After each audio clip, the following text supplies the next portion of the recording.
Now Buddhaya. Welcome to another video. From today's video, I'm going to be sharing with you one of the most beautiful poems from the Buddha.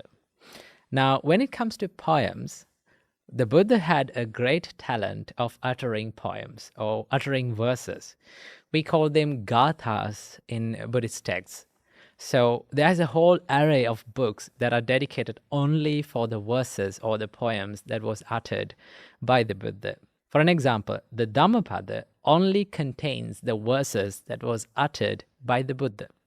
Sutta Nipata, there's another book called Sutta Nipata, which contains only the verses.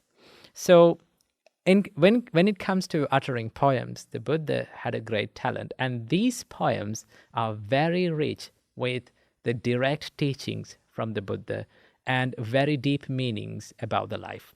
So here's one poem from the Buddha that can inspire you and also that can give you a lot of teachings about the life. The Buddha says, "Let not a person revive the past or on the future build his hopes, for the past has been left behind and the future has not been reached.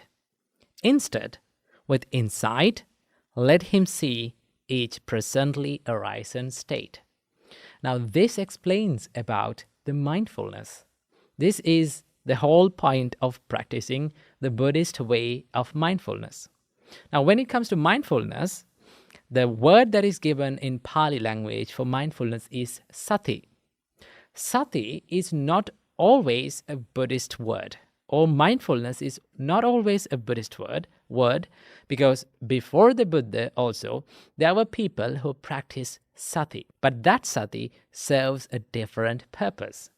Now, if you ask from a normal person who practices the mindfulness or who practices the mindfulness meditations, why do you practice mindfulness? You can answer like, okay, mindfulness helps me to relieve from the stress, right? It makes the things easier.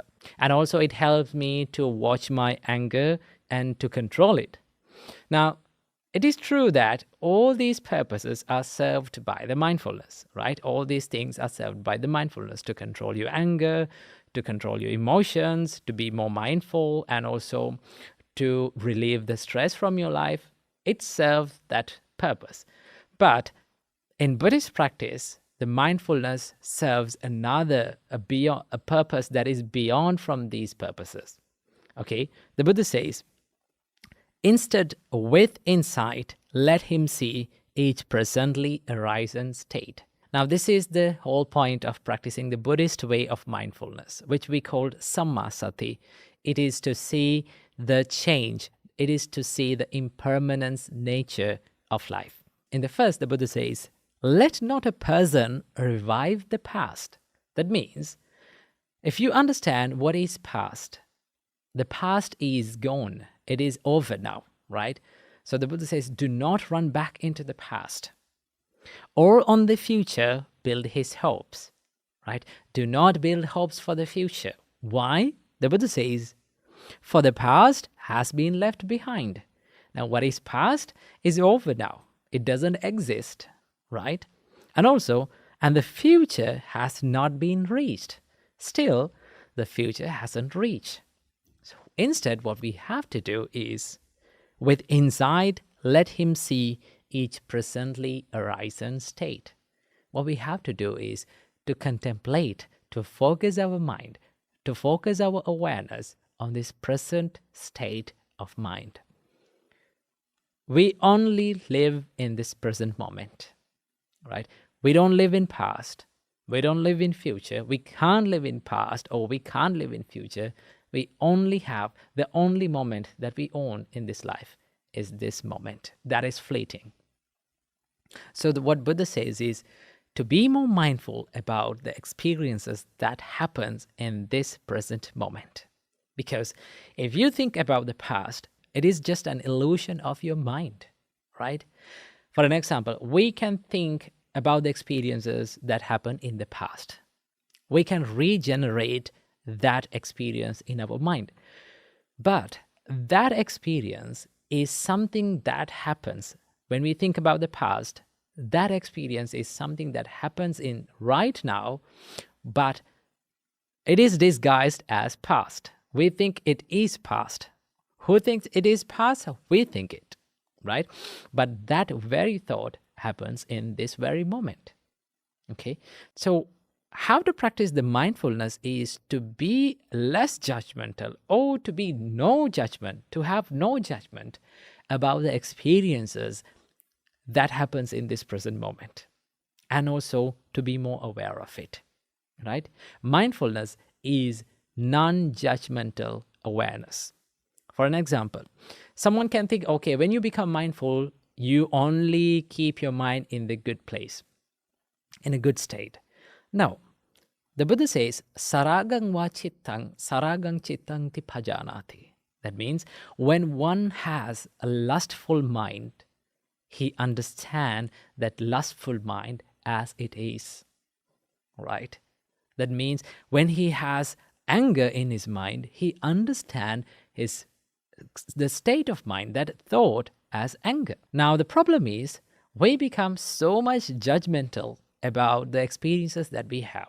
Either we try to react positively, either we try to respond positively, or to react negatively, right? For an example, let's say we have an uncomfortable thought in our mind. For an example, like anger. What we do is we try to reject that thought, right? We try to reject and we try to push that thought out of our mind. The more we push, the more we create the anger.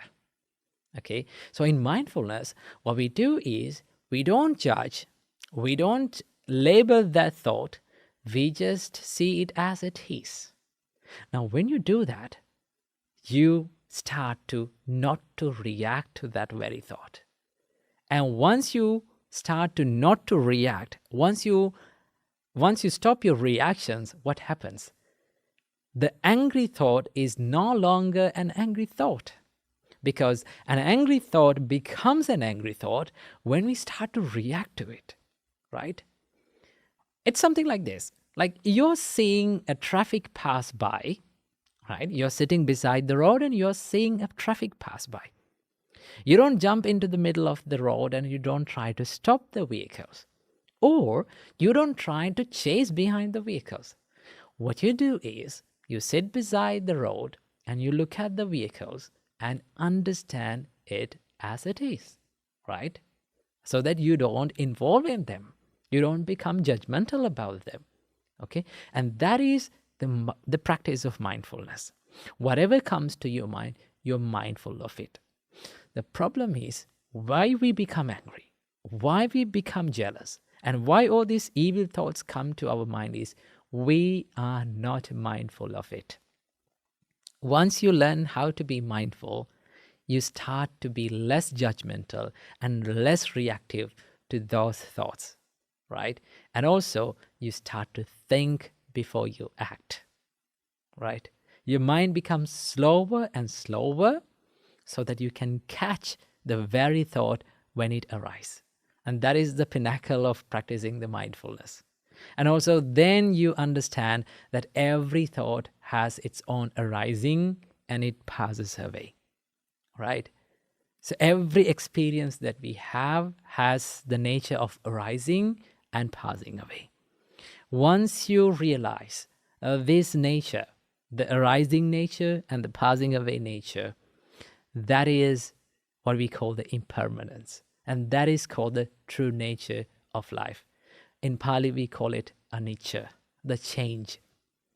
Now, the Buddha says, once you realize something is subjected to change, and once you realize that everything is subjected to change, everything is anicca, the next realization is if something is subjected to change, it is suffering, right? It is related to suffering.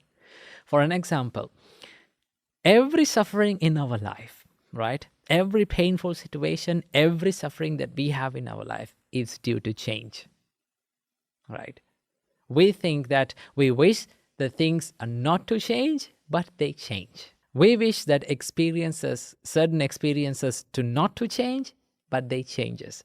We expect that people to not to change, but they change. So every suffering in our life is due to change or anicca. So the Buddha says, yada niccang tan dukkhang. What is subjected to change is suffering. And the next part is yan dukkhang tadanatta. If something is suffering, that should not be considered as self, I or mine or myself, right? So the Buddha says, if something is subjected to suffering, it should not be considered as self or myself. So that is the way to understand the concept of not self.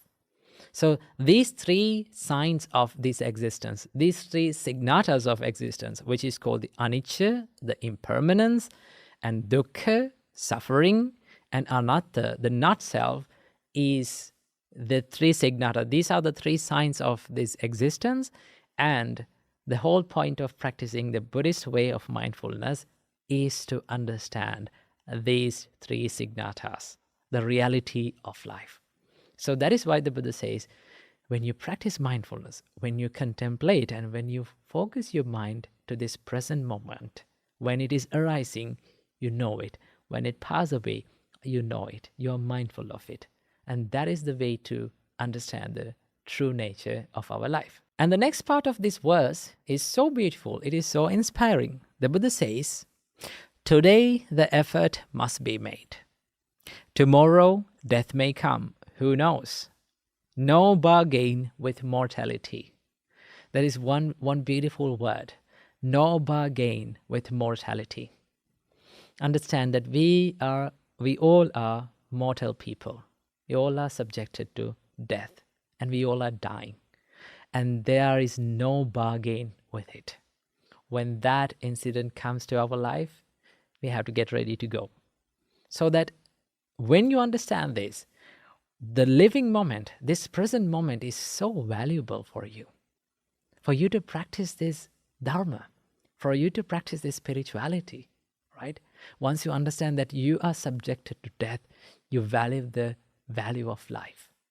And in the next part, the Buddha says, can keep him and his hordes away, but one who dwells thus ardently, relentlessly, by day and night, it is he, the peaceful sage has said, who has had a single excellent night. Once you understand the true nature of the existence, and once you are not running back to the past, and once you learn how to not to expect the future, and once you learn how to be in this present moment, and to understand the true nature of life, you can live an excellent night, or an excellent day, or an excellent life. So this is what Buddha meant from this beautiful poem. So the whole point of practicing the mindfulness in Buddhist practice is to understand the impermanence of life. So I think this little poem will help you to understand more about the Buddha's way of practicing mindfulness. So I have mentioned all the links and all the things that you need to read about this sutra and this poem in the descriptions below. So go check it out them, and also try to practice this mindfulness in your life. Try to add it to your daily life and enjoy a peaceful and a happier life. Namo Buddhaya. Namo Buddhaya. A couple of days ago, when I was reading the Dhammapada, I came across this wonderful verse from the Buddha. This is from Dhammapada, verse number 290. The Buddha says, if by renouncing a lesser happiness, one may realize a greater happiness, let the wise man renounce the lesser, having regard for the greater.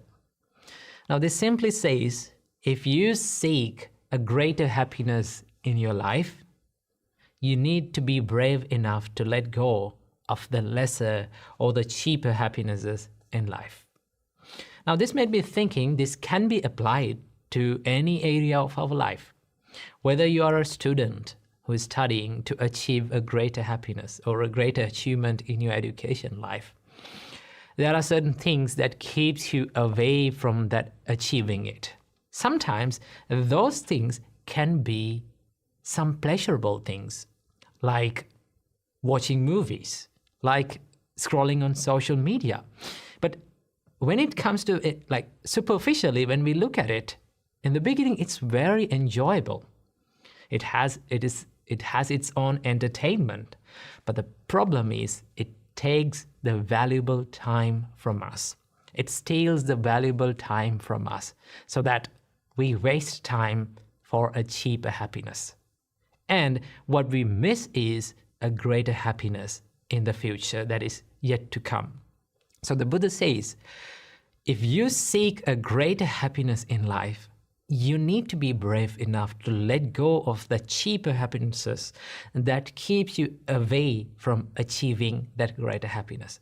Now, this is applicable for the monk's life as well. This is why we become monks, right?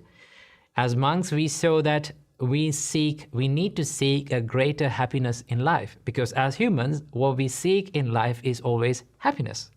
But for a monk, he thinks that I need to achieve something greater than the normal happiness, right? A peace that is beyond from the normal peace in the world that we talk about. But to do that, we realize that it is not possible, or it is really, really difficult to be with the other cheaper happinesses in life, so that we need to let go of them to seek something greater. And that is what even the Buddha did, right? So many people complain that why Gautama, the Siddhartha Gautama, let go of the lay life or the material life. Why did he ran away from the life so that he become a monk? It's not about that he ran away from the responsibilities.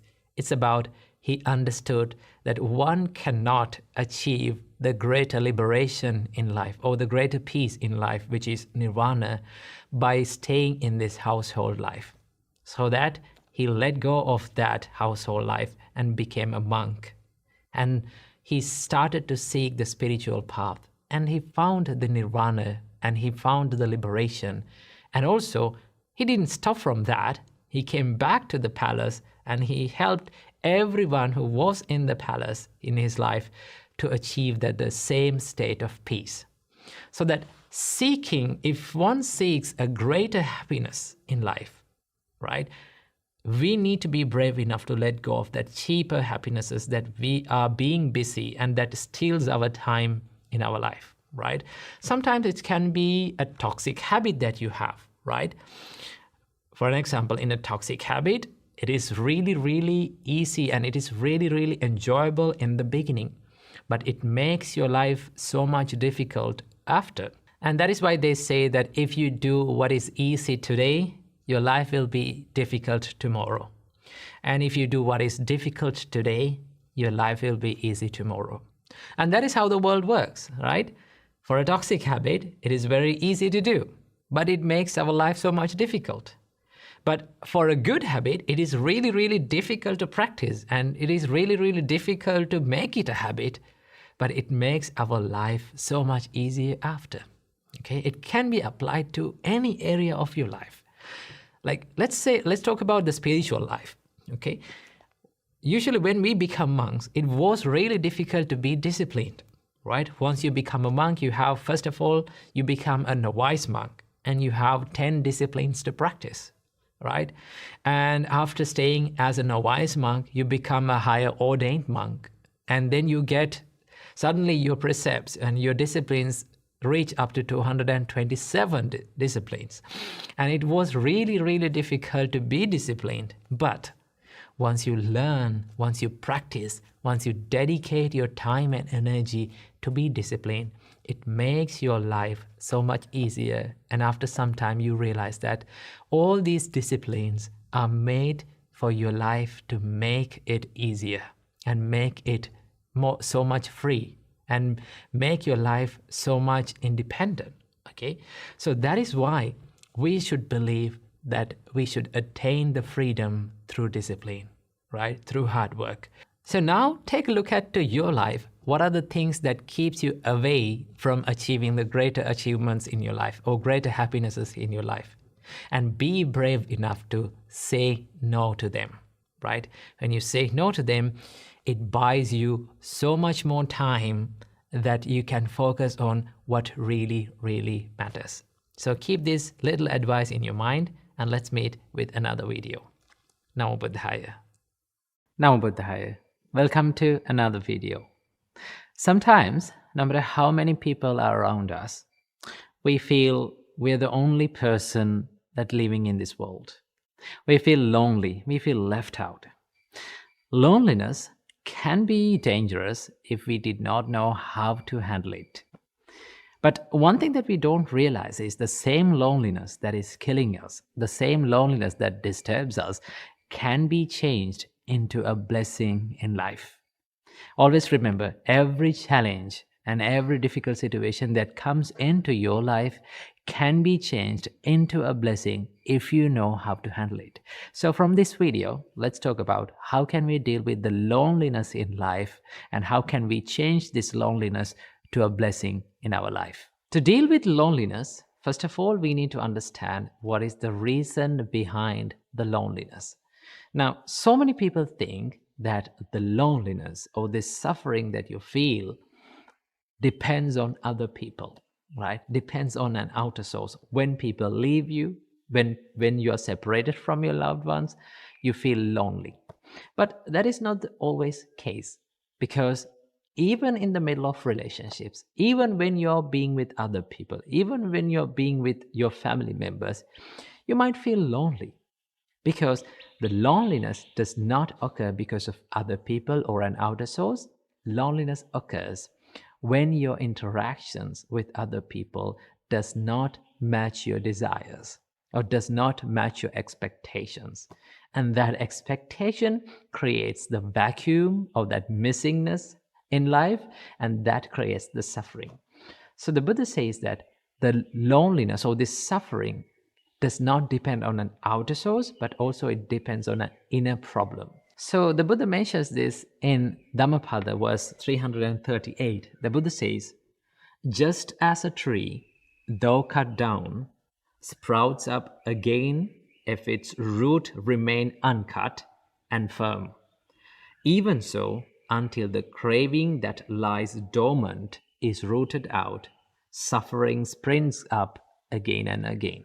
So Buddha refers this to a tree, right? If a person comes to a tree and if he needs to remove the tree, so what he does is he cut down the tree from the trunk.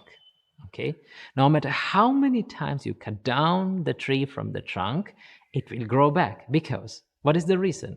Because the root system is there still. As long as the root system is rooted on the ground, in the ground, the tree will grow back again and again. So the Buddha says, as long as the reason or the root cause for suffering is there, the suffering will spring up again and again. So what we have done in our whole life is trying to kill loneliness, but not the reason for the loneliness, right?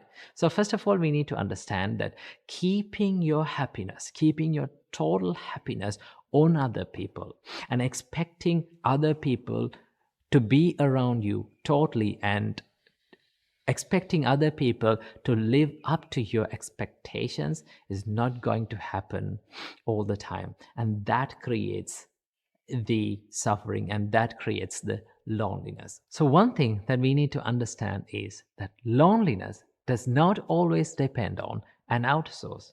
It depends on the cravings and the desires and the expectations that we are holding onto the interactions with other people. Okay, so luckily, because of this, we can change and we can convert this loneliness to a blessing. Okay, so how to do this? First of all, we need to change the perspective that we are holding onto the loneliness. So let me tell you a story about this. In the Buddha's time, before his enlightenment, he was practicing a practice called self-mortification. In this time, there were 5 monks who were helping to the Buddha.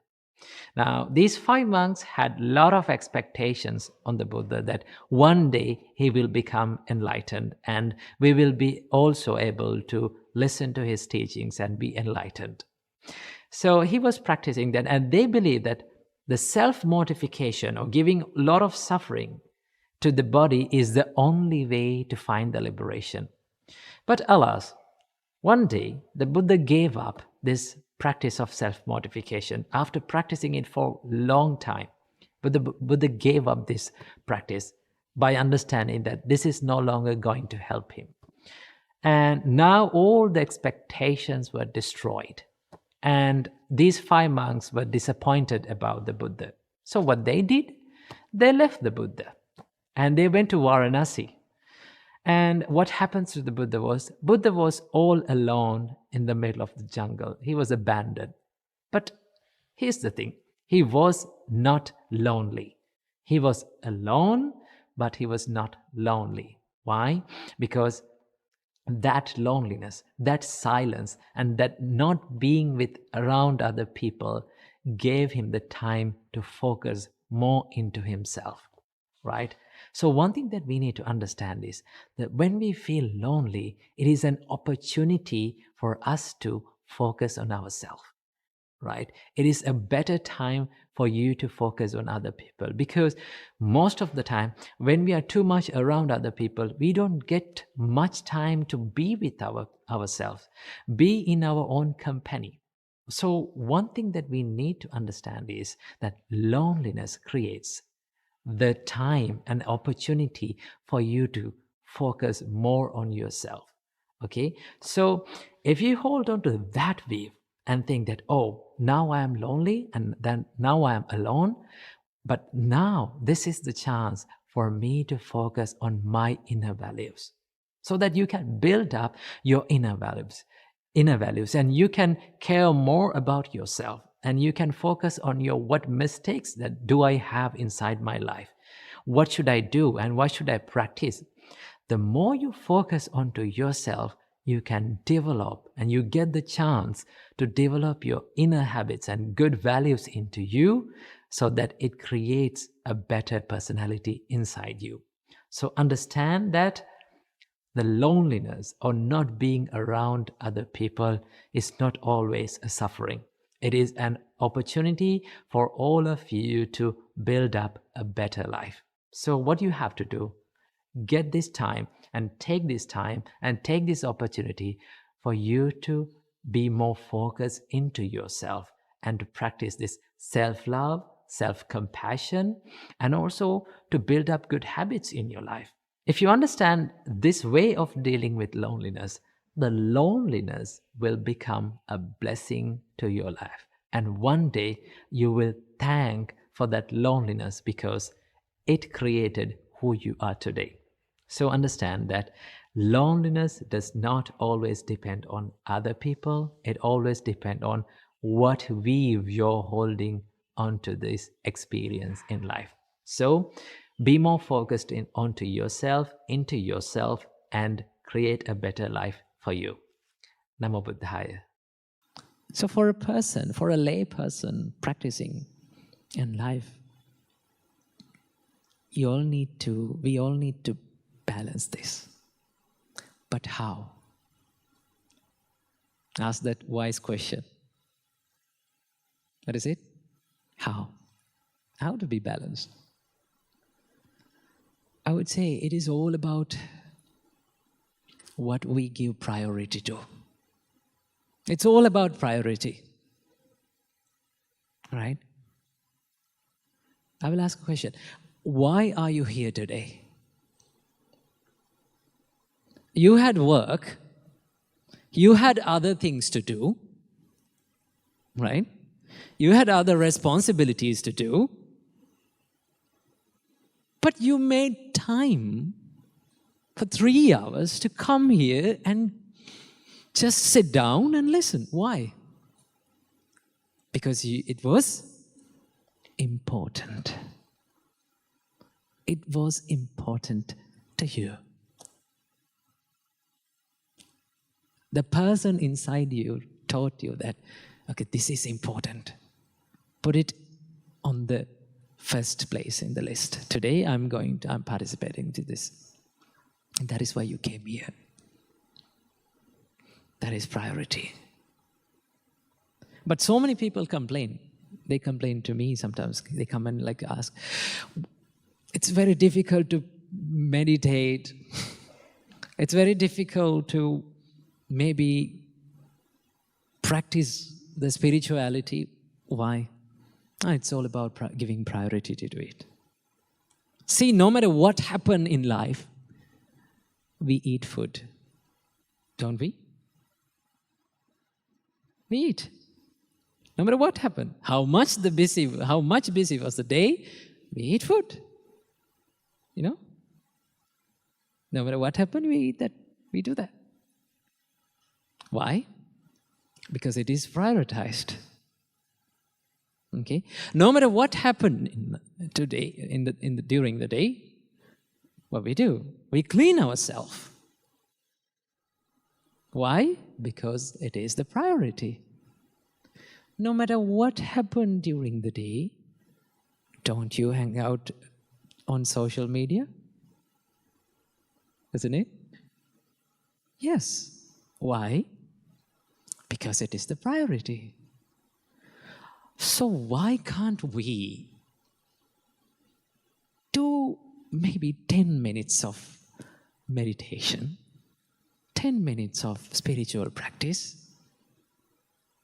during the day?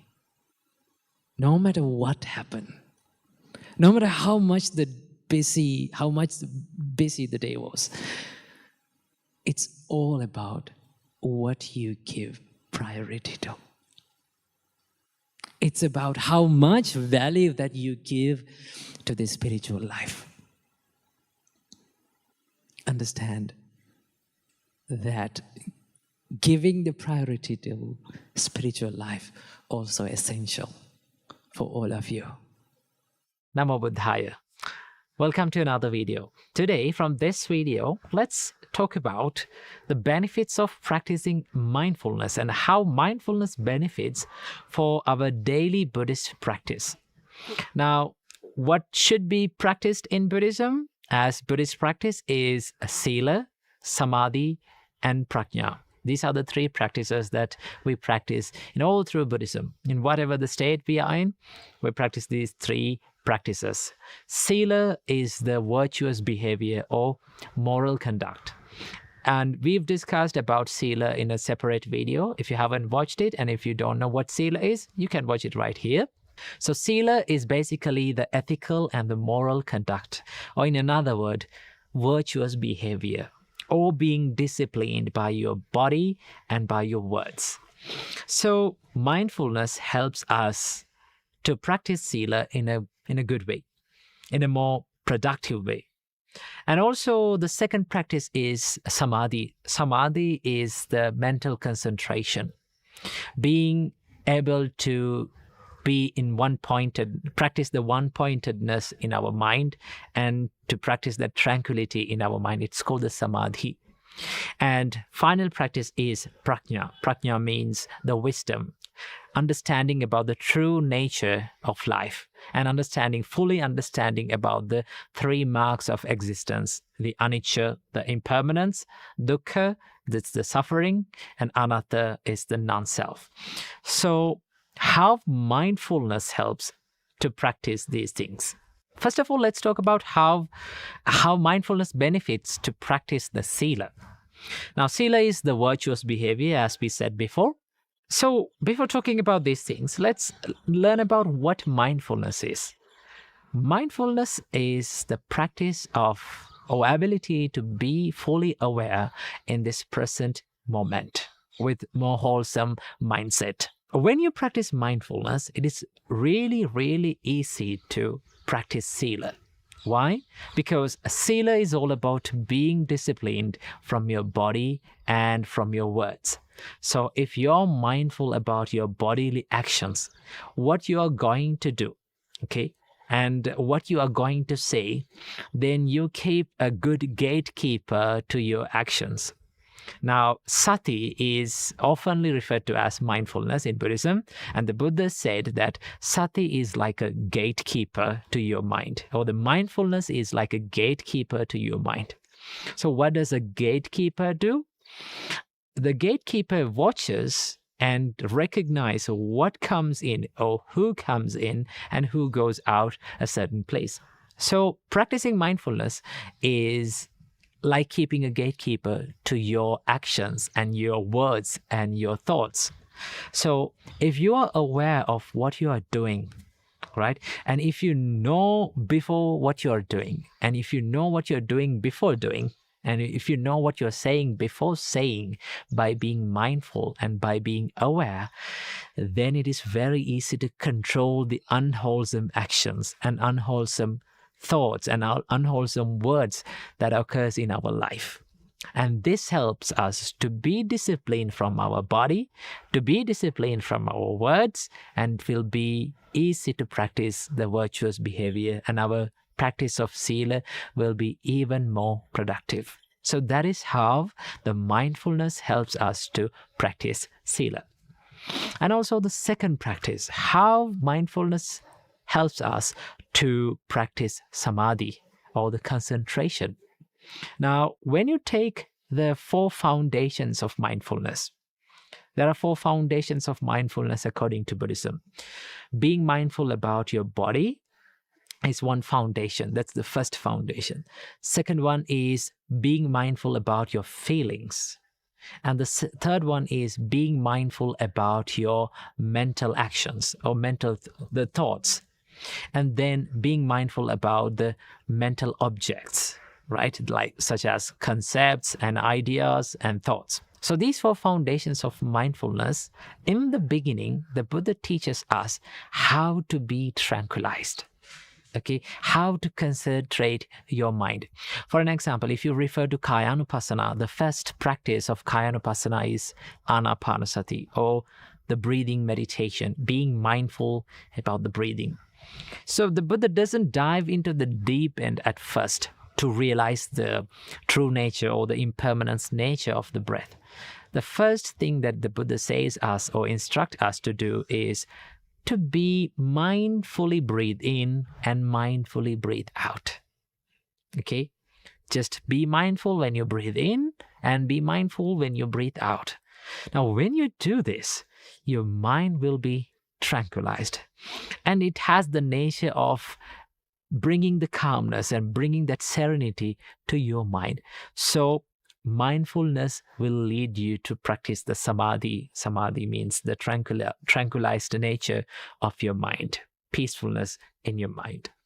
And also, as the final practice, it is the prajna or the panya in Buddhism. Prajna or panya is the realization of the true nature of life, realization of the 3 marks of existence in life. So what are the 3 marks of existence in life? First one is anicca, the nature of impermanence. Second one is dukkha, the nature of unsatisfiedness or the nature of suffering. And the third one is anatta, the nature of non-self. Now, to do this, to realize this true nature, you need to have a good wisdom. To have a good wisdom, you have to have a good practice of mindfulness. Mindfulness helps you to focus your mind into one part of your life. And it's very easy to realize the true nature, the impermanence nature, once the mind is mindful and tranquilized. It's something like this. Let's say you're traveling in a train, okay? And you see all the sceneries in a very fast paced, and it's more like a motion blurred version. We don't see the real images. Okay, everything is blurred. So to realize and to see what the real nature and the real sceneries of around us, what we have to do, we have to get down from the train.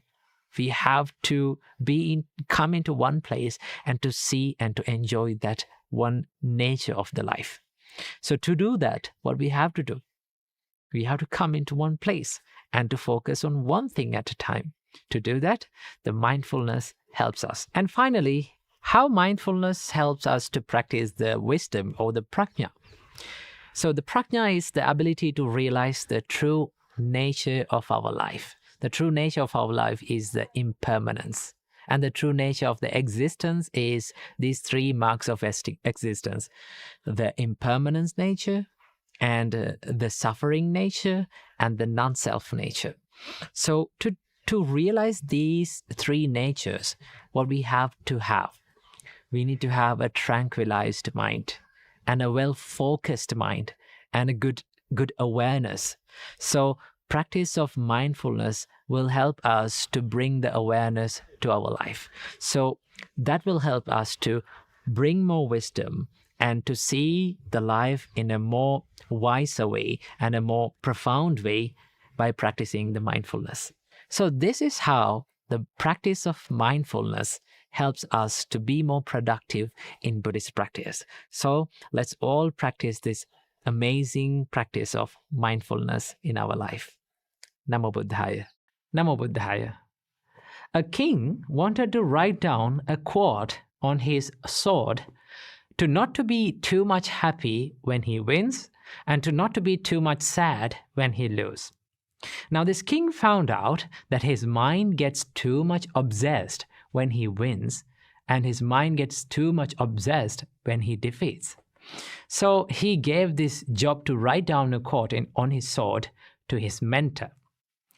So the mentor thought for a while and he simply wrote down these amazing 4 words on his sword.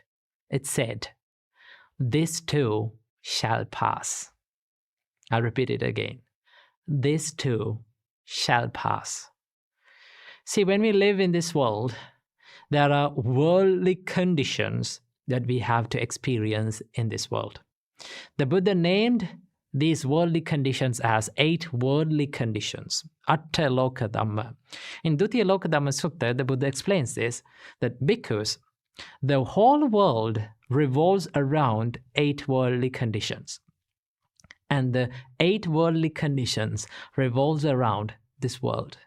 What are these 8 worldly conditions? The Buddha explains that gain and loss is a worldly condition, and praise and blame is a worldly condition, and fame and disgrace is a worldly condition, and pleasure and pain is a worldly condition.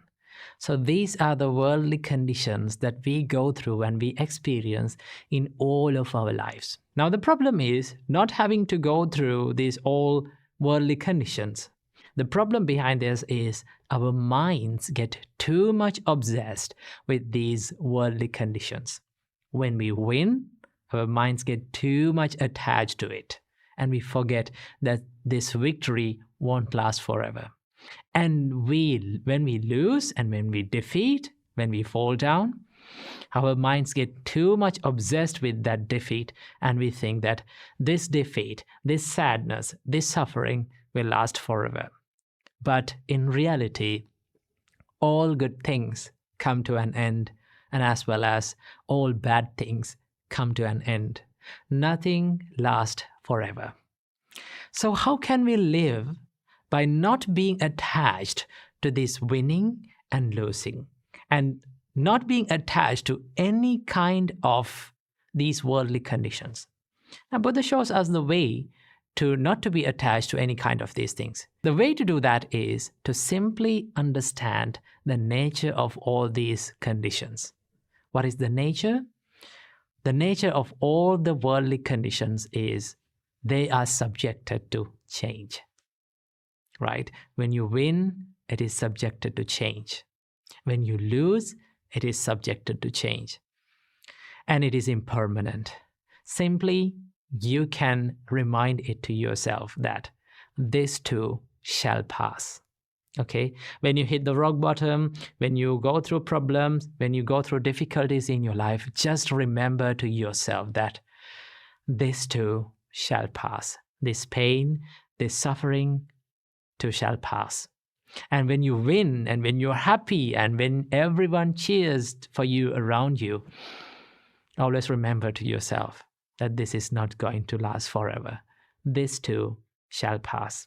That is one of my favorite quotes that I read recently. It says, "When you win, you are not good as you think you are. And when you lose, you are not bad as you think you are."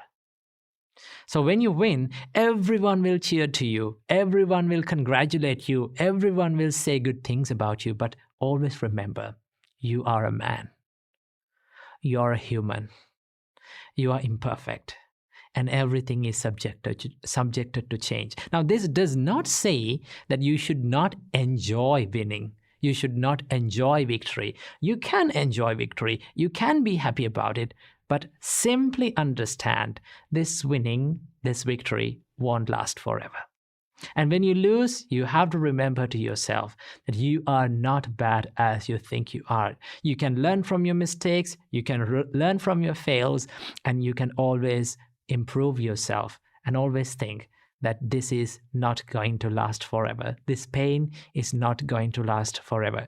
By simply understanding that everything is subjected to change, nothing is permanent in life, will help you to achieve a happier and more fulfilling life by not being attached to any kind of these extremes. When you win, do not be too much attached to it. And when you lose, do not be too much attached to it. Then you will be happy. Namo Buddhaya. Namo Buddhaya. Welcome everyone to another video. Today, from this video, I want to share with you few habits and practices that we monks practice in our daily life. And also I want to share with you few my personal practices that I do in my daily life. And I believe these practices and habits can help you to achieve a more happier and a more fulfilling life. Now, have you seen people, those who are doing extraordinary things, that average people wonder and think like, how on earth that person did that? Some people call it luck, okay? Some people call it they are clever. Some people call that they are very skillful, okay?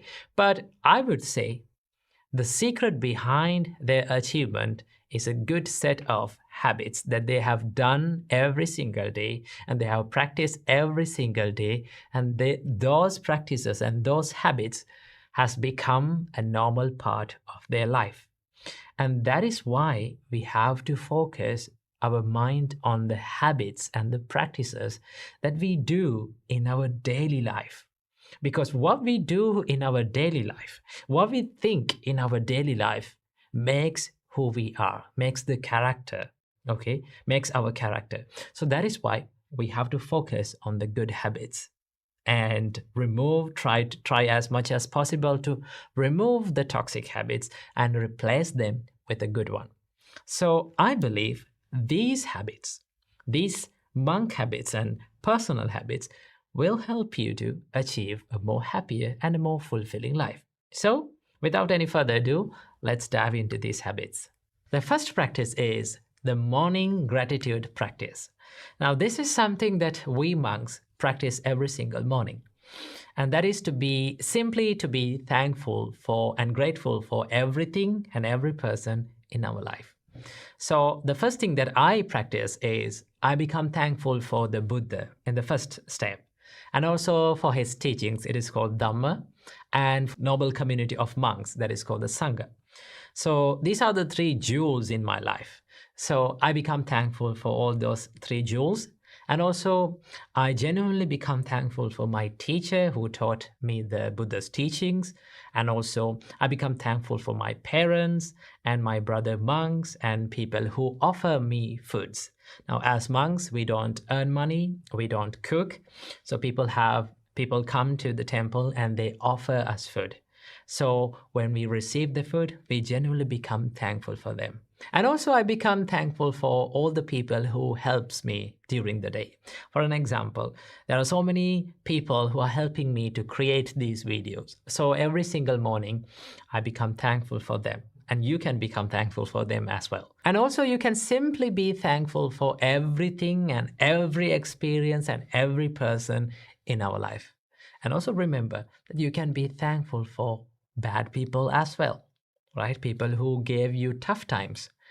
Why should we become thankful for bad people and the rude people who gave us tough times to our life? Because they are the persons, those are the people who gave us ability to practice the patience and the mental strength, right? Without them, our life would be less interesting, okay? The more we face challenges, the more we face tough times, there's a story for us to tell. So we can be simply thankful for them as well for making our life story more interesting. In that way, you can practice this gratitude practice every single morning. When you practice the gratefulness and when you simply become thankful for everything and every person in your life, you start to feel the value of your life. Because sometimes we forget that we have a value in our life and think like, oh, my life is miserable. My life is worthless. My life has no value. But if you really think about it, if you really focus about it, our life is more valuable. And the first practice is that to practice the morning gratitude. The second practice that I want to share with you today is the morning meditation. Morning meditation is one of the most important practices that we do in our monk's life, right? Why meditate in the morning especially? Morning is one of the best times to meditate because your mind is so calm and peaceful in that time. And also your surrounding is calm and peaceful at that time. Okay, so morning meditations give you a refreshed start to your day.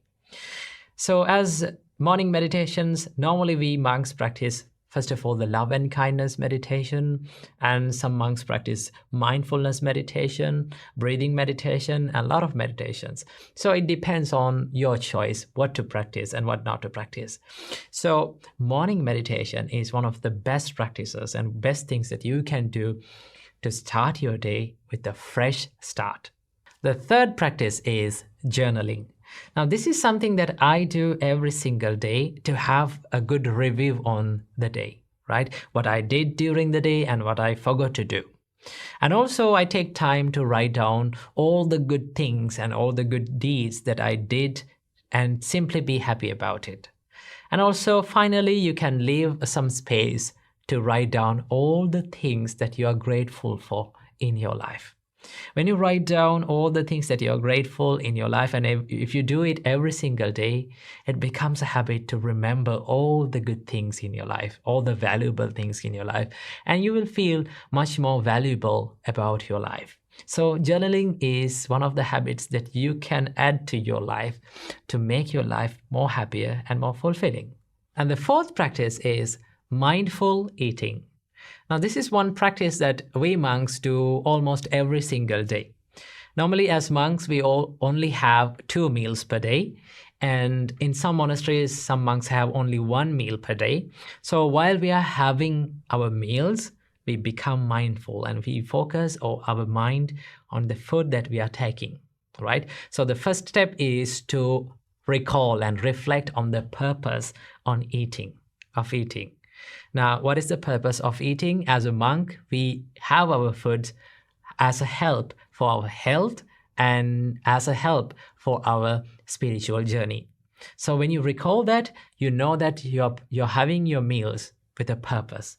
And also, the next step is to be more mindful and focus our mind on eating. You focus your mind on the texture of the food and the taste of the food and the warmth of the food, and simply be aware of it while having the meals. Now, while you are having these meals, the surrounding, and when everyone is having that meal in the same way, the surrounding is very quiet and calm as the monastery's dining hall. One interesting about the monastery's dining hall is the monastery's dining hall is very calm and quiet while the monks are having the meals, because they simply become mindful about their food. So mindful eating is one practice that you can do in your life. And if you're having a busy life, right, if you don't have some time to meditate, a separate time to meditate, you can practice this mindful eating practice as a meditation. So if you want to know how to practice this, you can watch this video right here that I have done a separate video to how to meditate in a busy life. Check that as well. So this mindful practice is one of the good practices that you can do in your daily life. The fifth and the final practice that I want to share with you today is planning the day. Now, why should we plan the day? Because most of the time we spend our day in autopilot mode, right? We always think what should we do next. Sometimes we wonder what we are going to do, what we are going to do next. And sometimes we do the things that we don't want to do, and we don't give that priority to the important things in our life, and we miss to do all those important things. And that is why it is really important to plan your day before you start. So every single day before you're going to bed, you can take a book or whatever that you use to note down, right? And plan your day and prioritize the most important things that you should do and you should focus on during the day, and try to do that most important task during the day in the first place, right? Try as much as possible to do the most important and the most difficult task during the day in the first place. Why should you do this? Because after doing that, you have that mental freedom, right? Mental clarity to do and focus on other things that values to your life. So every single night before starting every single day, plan your day and start the day. Don't step into the day without planning. Then your day will be planned and you will have a much good time, and you can allocate a good time to have a mental freedom and to practice meditations and spirituality. Now, so many people complain about, oh, we don't have time to meditate, we don't have time to read a book because we are so busy. No, everyone is not busy, because everyone has got 24 hours. We all have got 24 hours. Even busy people, not busy people, organized people, well-organized people, and not organized people, unorganized people. We all have 24 hours. It is all about how we organize our day, how we plan our day. So it is really important to plan your day and work on that plan. And then you can have more free and a happier day. So these are the few practices that I do personally and we monks do in our monk's life that can add to your life. I think some of the things, some of the practices, you're also doing all those things. But if you're not doing this, add them to your life, and then you will start to feel that your life is more lighter, more happier, and more fulfilling. So I wish you all a healthy and a happier life. Namo Buddhaya.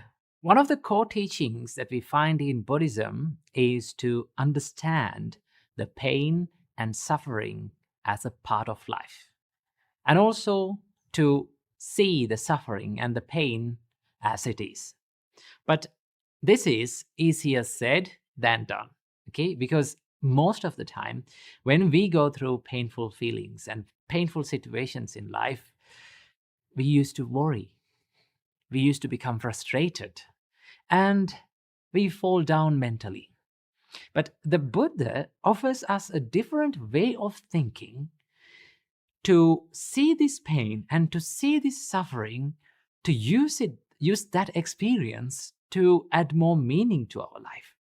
So today, let's talk about how can we move through painful situations in life according to Buddhism. The Buddha gives a wonderful simile for this. The Buddha says, suppose they were to strike a man with a dart, and then they would strike him immediately afterwards with a second dart, so that the man would feel a feeling caused by two darts, two arrows.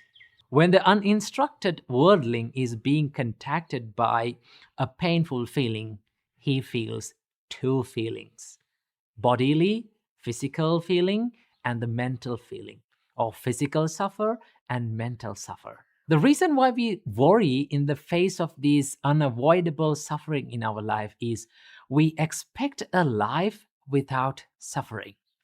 But life itself has the intrinsic nature and inherent nature of suffering and pain and unsatisfied nature. So what Buddha teaches us is to see it as a part of life. Do not try to forget it. Do not try to run away from it. See it as a part of your life that always persists throughout your life. And the Buddha says that when an ordinary person goes through these feelings, to escape from this pain, what he does is he seeks delight in sensual pleasures. He chases behind sensual pleasures to distract himself. So that is the normal reaction, isn't it? Normally, when someone goes through a painful feeling, when someone goes through a difficult time in his life, they chase behind sensual pleasure to distract their brains, distract their mind from that pain. For an example, when someone is struggling in their life, if someone has pain in his mind, sometimes some people use alcohol. Some people distract them with alcohol. Some people distract them with sexual misconduct. Some people distract themselves with consuming more and more social media. These days it is happening more and more. Okay, for an example, if you feel any pain in your life, just check your behavior. People use more and more social media. Why? To distract themselves with that pain, from that pain. But Buddha does not say that chasing behind the sensual pleasure is completely wrong. What Buddha says is that chasing behind sensual pleasure does not solve your problem completely. Why is that? So the more we chase behind sensual pleasure, the more we suffer because of the unsatisfied nature. So that is why the Buddha said, chasing behind sensual pleasure does not solve your problem completely.